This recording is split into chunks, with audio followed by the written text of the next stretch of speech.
So let's move to the cosine similarity. You can understand why do is the cosine similarity and what is the purpose of the cosine similarity, right?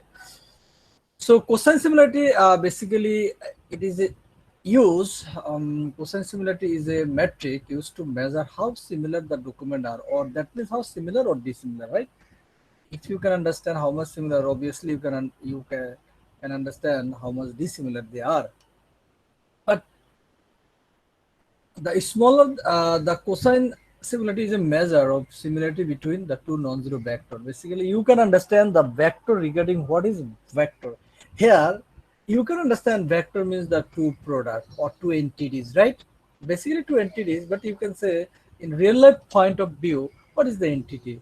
Like a between two mobile phone, how much they are similar in respect of feature, right?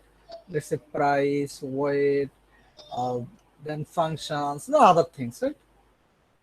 So their cosine similarity is a metric used to determine how similar two entities, right, are irrespective of their size. So basically here we would represent it mathematically, right? So mathematically it measures the cosine of the angle between two vectors projected in a multi-dimensional space.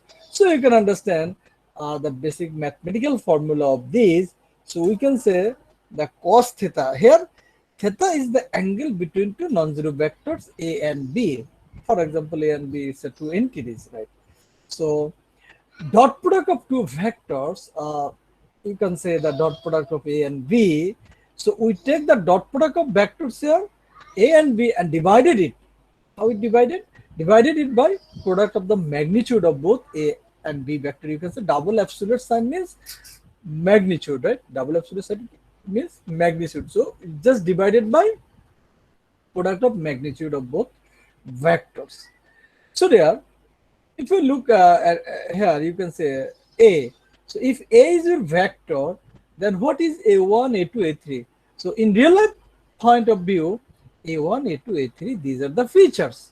Let's say if we talk about mobile phone, so A1 is a price, and A2 it's a color, and A3 it's what I'm saying, weight of the mobile phone, blah blah blah blah blah, right? So similarly, be another phone and it has a features, right? Okay, dear. Now, this is the one of the very good example to understand. So there are a lot of example. Even I showed you the example in the last class as well as. So over here, what you can see A is one vector, B is another vector. So the value of A is A1, 1, A2, 1, A3, 0. Similarly, B1, 1, B2, 0, and B3, 1.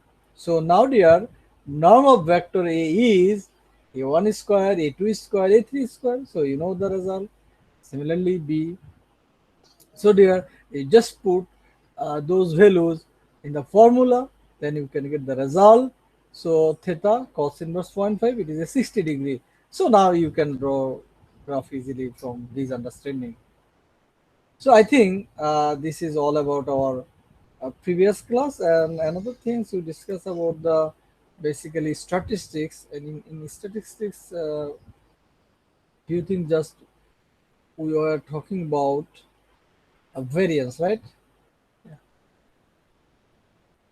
So there you can understand the variance. What is the variance? And the purpose of the variance means deviation and individual data from the mean.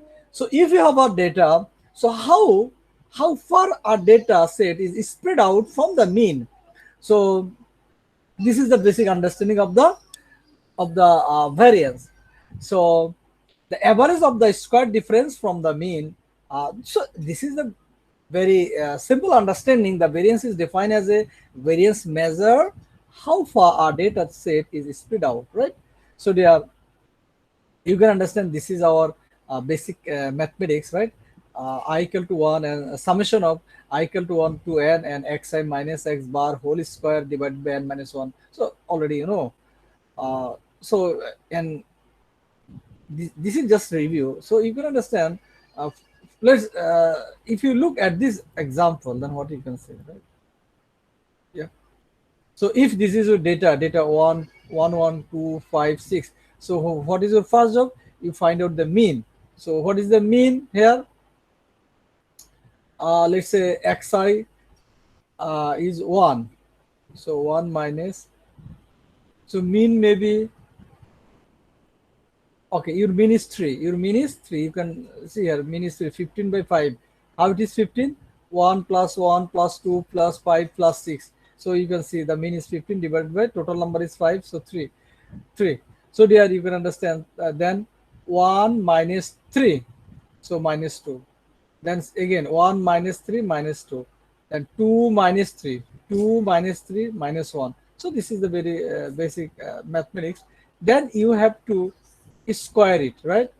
So that means minus 2 square means 4, minus 2 square means 4, minus 1 square means 1. So then you have to sum it. Summation of this, the total is 22. So then if you put in the mathematical calculation, you can find 22 divided by 5 minus 1. 22 divided by 5 minus 1, because total number is 5. So it is a 4 and then 5.5.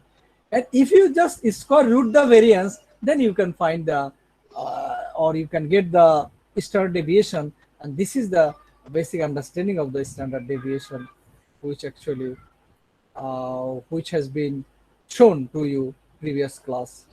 If you look at this example, এটা কি read করতে পারছো তোমরা কেউ বলো তো? Julia loves me, Inda loves me, and Jen likes me more than Julia loves me. এখন এই দুটো সেন্টেন্স আমরা সিমিলারিটি খুঁজে বের করবো যে আসলে এখানে কতটুকু সিমিলার। তাহলে তোমাকে ফার্স্টে ওয়ার্ড গুলো সব লিখতে হবে তোমাকে, হ্যাঁ। সো এটা order unorder it doesn't matter. So তুমি লিখে ফেললাম মনে করো জুলিয়া। আচ্ছা, এখানে সেন্টেন্স ওয়ান মানে এ আর টু মানে বি, দুটো সেন্টেন্স, হ্যাঁ। Sentence of document, right? মনে করো এ, তাহলে এটা হলো আমাদের কি A, this is our A and this is our B. এখন তুমি দেখো, তুমি লিখে ফেলবা মি, জুলিয়া লিখবা, লাভস লিখবা, মি লিখবা, মোর দেন লিন্ডা লাভ মি। ঠিক লেখার পর দেখবা নিচের এখানে আর নতুন কোনো ওয়ার্ড আছে কিনা, যদি না থাকে okay fine. Than me, more দেন, ওকে। এখন তোমার কাজ হলো মি। মি তোমার এতে কতবার আছে? মি 2 টাইমস আছে। মি এতে দেখো মি 2 টাইমস আছে। Okay fine. দেন আরিফুল ইসলাম বলো জেনি, জানি তোমার এতে কতবার আছে? জানি যদি না থাকে 0। ওকে, এরপর আমরা যদি বলি জুলি, হ্যাঁ, জুলি তোমার একবারে আছে। So I think all of you understand যে এটা কিভাবে এসেছে। সিমিলারলি বিতে আমরা দেখবো জ্যানি বিতে কতবার আছে? একবার আছে, এই জন্য আমরা জ্যানি লিখেছি বিতে একবার। মি বিতে কয়বার আছে? মি দেখো একবার, 2 times, right? You can find 2 times me in sentence B, right? In sentence B or in document B. So dear, এটা করার পরে এখন কি তোমরা গেস করতে পারতেছো এরপরের ঘটনাটা কি হবে? এরপরে তোমরা এটাকে যদি লেখো, দেখো এ, এবার একে যদি সাজিয়ে লেখো, তার মানে কি A1, A2, A3, A4, A5, A6, A7, A8। এখন তুমি বের করে ফেলতে পারবো না আবার আগের মতো? আগের মতো হয়ে গেছে না? এবার তোমরা ওই যে আগের ফর্মুলাতে ফেলে করে ফেলতে পারবো না? Very good. সো তোমাদের আসলে এরকম বিভিন্ন ডকুমেন্ট যদি থাকে এবং সেই ডকুমেন্ট গুলো সবারটা সবার আলাদা, সো যার যার ক্যালকুলেশন, যার যার সবকিছু তাকেই করতে হবে, অন্যকে তোমাকে হেল্প করার কোনো সুযোগ নেই। এবং এটা তো বুঝতেই পেরেছো এগুলো গুগলেও পাবো না। তবে হ্যাঁ, ফর্মুলা তো ওপেন, কারণ আসলে ফর্মুলা মেমোরাইজ করে আমাদের কোনো লাভ নেই। আমরা আগে এক্সামে যেটা করতাম ক্যাম্পাসে, আসলে আমরা স্টুডেন্টদের এক্সামের মাধ্যমে অলওয়েজ অলওয়েজ কিন্তু হয়তো বা তোমাদেরকে এক্সপ্লোর করা, তোমাদের মানে মেমোরাইজেশন দেখা গেছে যে বেশি থাকতো। বাট এখানে তোমাদের fully you can explore yourself. You don't need to memorize. এই ডাবল যে আমরা দিয়েছি এটাকে বলা হয় ম্যাগনিচিউড, ভেক্টর ম্যাগনিচিউড, রাইট? এটা ডাবল অ্যাবসলিউট বলে। ডাবল অ্যাবসলিউট দিয়ে তোমার ম্যাগনিচিউডটাকে এক্সপ্রেস করা হয়। আর ডাবল অ্যাবসলিউটের মিনিং হচ্ছে এটা, তোমার square root of a1 is c3 স্কোয়ার। Okay, very good. সো তোমরা ওখানে ফেলে দিবা। আচ্ছা, এখন আসো, তারপর আমরা এবার করব জিনিসটাকে। তার আগে এবার come to the exactly real life point of ভিউতে চলে যাবো, কারণ আজকে আমার ইন্টেনশন ছিল তোমাদের একটা রিয়েল লাইফ প্রবলেম সলভ করাবো। দেখতে পাচ্ছ তোমরা এখানে আমি একটা ডায়াগ্রাম ড্র করেছি, টেবিল, রাইট? এখানে টেবিলটা হচ্ছে P1 P2 P3 হচ্ছে তোমার এক একটা প্রোডাক্ট, আর C1 C2 C3 C4 হচ্ছে এক একটা কাস্টমার। এখন তুমি দেখো, কাস্টমার C1 P1 প্রোডাক্টটা মনে করো সে বাই করেছে। এখন সে P1 প্রোডাক্টটা বাই করে সে রেটিংস দিয়েছে 5। রেটিংস কত দিয়েছে? 5। 5 স্যার। 5 দিয়েছে। এখন কিন্তু সে C2 প্রোডাক্ট বাইও করে না, তার রেটিংও দেয় না। আর P3 প্রোডাক্ট বাই করেছে, তার রেটিং দিয়েছে 3। সিমিলারলি কাস্টমার C3 যে কাস্টমার, এটা তুমি বিভিন্নভাবে রিপ্রেজেন্ট করতে পারো, ইটস আপ টু ইউ। তো C3 customer P1 product buy করেছে, বাই করে তাকে রেটিং দিয়েছে 2। So this is very basic তোমার ম্যাট্রিক্স। তোমরা যে ধরনের ম্যাট্রিক্স গুলো করো, this is very basic matrix, right, from your understanding. Now dear, এই ম্যাট্রিক্সে তুমি দেখো, আমরা ওই যে ম্যাট্রিক্স কেন করি তার একটা, এটা হলো যে ম্যাট্রিক্স দিয়ে তুমি রিপ্রেজেন্ট করলাম। এখন আমি যেটা এখান থেকে চাই,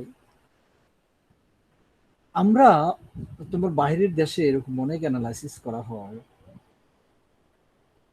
যে তুমি যে ধরনের শপিং কেনাকাটা করো, তোমার যদি সমস্ত শপিং তুমি অনলাইনে করো, তাহলে তোমার শপিং বিহেভিয়ার থেকে তোমার অনেক কিছু কিন্তু অ্যানালাইসিস করা যায়। যেমন মানুষ যখন অ্যাংরি মোডে থাকে, মানুষ যখন মেন্টাল ডিপ্রেস থাকে, তখন সে কোন ধরনের ফুড গুলা খাওয়া দাওয়া করে। মানুষ যখন অনেক হ্যাপিনেস থাকে, তখন কোন ধরনের ফুড খাওয়া দাওয়া করে। বা ইভেন একটা woman, right, let's pregnant woman, তার food behaviour is totally different than usual woman. তো সেখান থেকে কিন্তু অনেক ধরনের অ্যানালাইসিস করে যে স্যার সেটা কেন অ্যানালাইসিস করে। Woman is pregnant, what is their headache, এটা কোম্পানির হেডেক কি? কোম্পানি অ্যানালাইসিস করে তাকে তাহলে ওই সময়ে কি কি ধরনের প্রোডাক্ট লাগতে পারে ওগুলো তাকে রিকমেন্ড করে। It's very interesting, very interesting. তো তোমার এরকম বিভিন্ন তোমার মানে বাইং বিহেভিয়ার থেকে আমি তোমাকে বুঝবো, এবং according to that I will recommend you product, সেভাবে তোমাকে প্রোডাক্ট রিকমেন্ড করবো। তো এখন আমরা দেখেছি যে C1 কি কি রেটিং দিয়েছে, আমি এইখান থেকে অনেক ধরনের ডিসিশন নিতে পারি, অনেক ধরনের ডিসিশন নিতে পারি। তো একটা যদি ডিসিশনের কথা বলি, সেটা হলো আমি এই টেবিল থেকে দেখব যে C1 এর সাথে কার কার মিল আছে, C2 এর সাথে কার কার মিল আছে। এখন এই মিল দেখে হোয়াট ইজ মাই পারপাস, আমার পারপাস হলো যে তাহলে C1 এর সাথে যদি দেখি যে C3 এর অনেক মিল পাওয়া যায়, তাহলে নেক্সট টাইম C1 একটা প্রোডাক্ট কিনেছে কিন্তু C3 এখনো কিনে নাই, তাহলে C1 এর প্রোডাক্টটা আমি C3 কে রিকমেন্ড করব।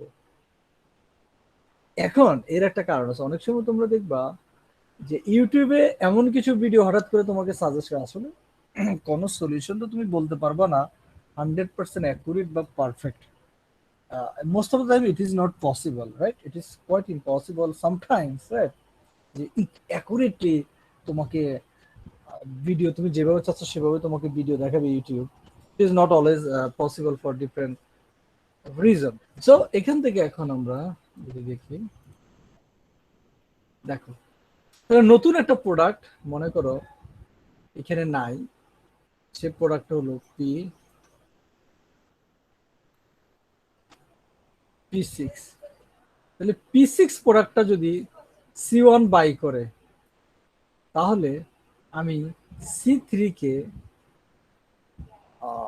ফর এক্সাম্পল, আমি C3 কে সেই প্রোডাক্টটা রিকমেন্ড করবো যে হ্যাঁ তুমি এই প্রোডাক্টটা বাই করতে পারো। আমি কিভাবে বুঝলাম? কারণ তাহলে ইউটিউবে কি, ইউটিউবে দেখো মিলিয়ন অফ ইউজার, তাই না?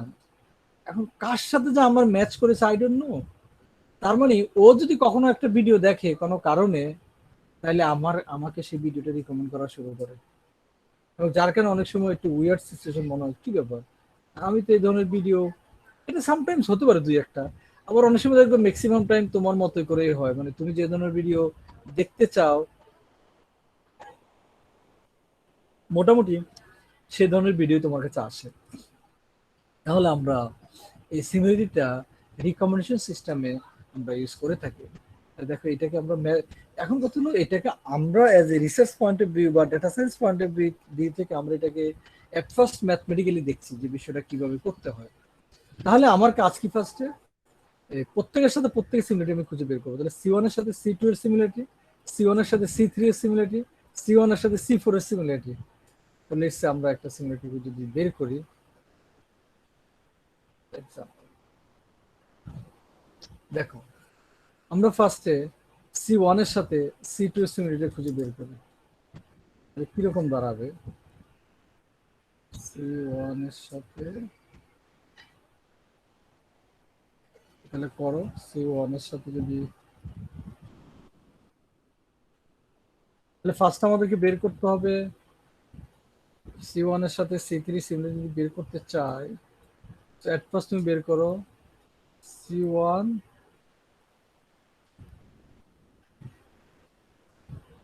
ওকে C1 ডট C2। এটা বের করা আমাদের নিয়ম কি, এটা বের করা আমাদের যে ফর্মুলা সেটা হলো, তাহলে C1 আর C3, সরি, তাহলে C1 C3 কি হবে 5 ইন্টু, 5 into sir 2 হবে স্যার। হ্যাঁ C3 2, very good, 5 into 2 plus 0 into 4 0 into 4, তাহলে আর লিখলাম না, 0 ইন্টু 4 স্যার। একবারে। স্যার আর হচ্ছে যে 3 into 5, আচ্ছা একটা দেখে 0 into 4 plus 3 into 5 3 into 3 into 5, sir এতটুকু স্যার। তারপর আর কিছু আছে, না sir. 3 into 5 0 into 0 0 into sir 0, জি তারপর স্যার। লিখি 0 ইন্টু 0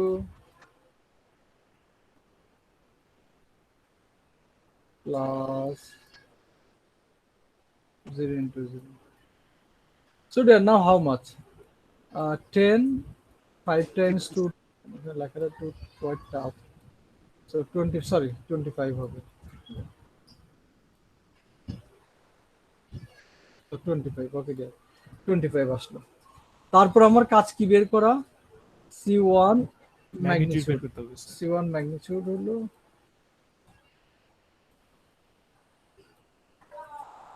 এই যে আমাকে কে জানবো স্যার একটু রিপিট করেন, এই যে এখন রিপিট করতেছে। তাহলে C1 হলো কি 5 square plus plus 3 square. 0 square, আর লিখলাম না, দেখো 0 স্কয়ার 3 স্কয়ার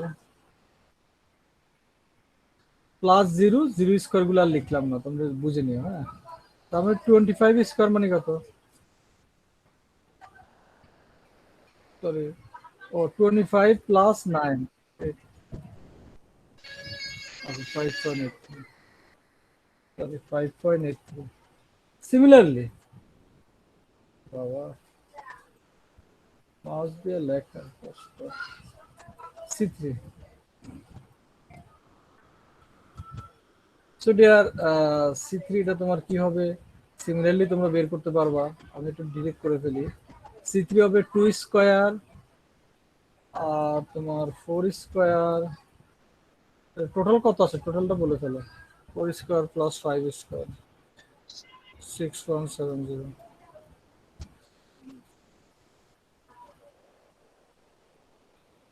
ওকে ডিয়ার, তাহলে এখন আমাদের আমরা যদি ইকুয়েশনে ফেলে দিই, তাহলে দেখো cos theta equal to dot product of C1 C3। তাহলে C1 হচ্ছে 5.83,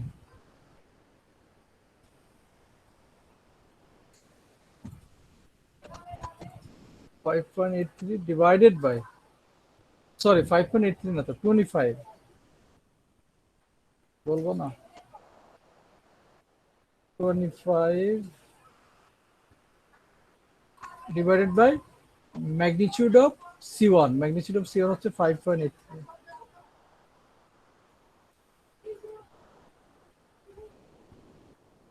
5.83 plus 26.70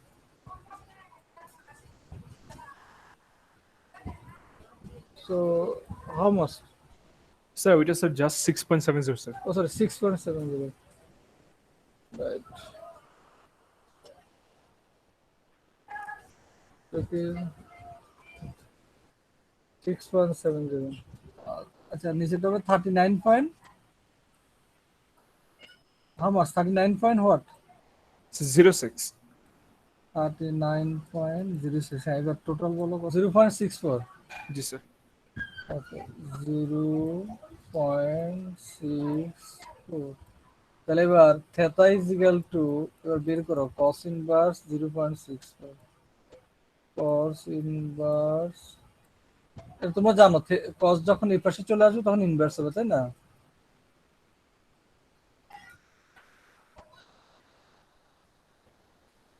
এখন 50 ডিগ্রি ধরো তাই না তুমি রিপ্রেজেন্ট করলে এখন কথা হলো যে স্যার এটা আমার কেন দরকার এই গ্রাফটা কেন ড্র আমি করলাম এখন দেখো এগুলো যদি ফার্স্ট টাইম দেখলে ভয় পেতাম যে আরে কি ব্যাপার কোসাইন সিমিলারিটি যখন আমরা কোনো ম্যাথমেটিক্স এরকম ক্লামজি পাই তখন ভয় লাগে এখন ভয় পাবো না দেখো অ্যাঙ্গেল গুলো কিভাবে যাচ্ছে একেবারে যদি না মিলে কিছু তখন রিভার্স হয়তো অ্যাঙ্গেল চলে যাচ্ছে হ্যাঁ এই ধরনের তোমরা এখন অনলাইন টিউটোরিয়াল দেখলে এগুলোকে খুব ইজিলি বুঝবা আচ্ছা এটাকে তুমি আর কোথায় কোথায় ইউজ করতে পারো এটা কি শুধু মুভি রিকমেন্ডেশনে কোসাইন সিমিলারিটি আমরা লাস্ট ক্লাসে তোমরা কিছু এক্সাম্পল দিয়েছো আজকে আমি বলি তুমি ধরো এই যে ক্রপ ডিজিজ ওই যে আমরা যেটা বলি যে ধরো দুটা ফসল আর কি এটা কি বলে দুটো গাছের মাঝে মানে বিভিন্ন এরিয়াতে এর অ্যাপ্লিকেশন আছে এটা তো শুধুমাত্র তুমি রিকমেন্ডেশনে করবা তা না তো এখন রিসার্চের পারপাসটা কি রিসার্চের অনেকগুলো পারপাস আছে তার মধ্যে একটা পারপাস যদি তোমাদেরকে আমি বলি তুমি যদি দেখো এমন কোন এরিয়াতে এই কোসাইনটা অ্যাপ্লাই হয়নি বাট তুমি নিজে ফার্স্ট টাইম এটাকে অ্যাপ্লাই করতে পারো কারণ এখন তো তুমি বুঝতে পেরেছো যে আমি এটাকে অনেক জায়গায় অ্যাপ্লাই করতে পারি আমি ধরো মাছের রিসার্চের মাঝে অ্যাপ্লাই করতে পারি যে কোন মাছগুলোকে আমি হাইব্রিড করব তাহলে ওদের সাথে এর কি কি ক্যারেক্টারিস্টিক মিলে তাহলে আমি এই ফিশগুলোকে হাইব্রিড করতে পারি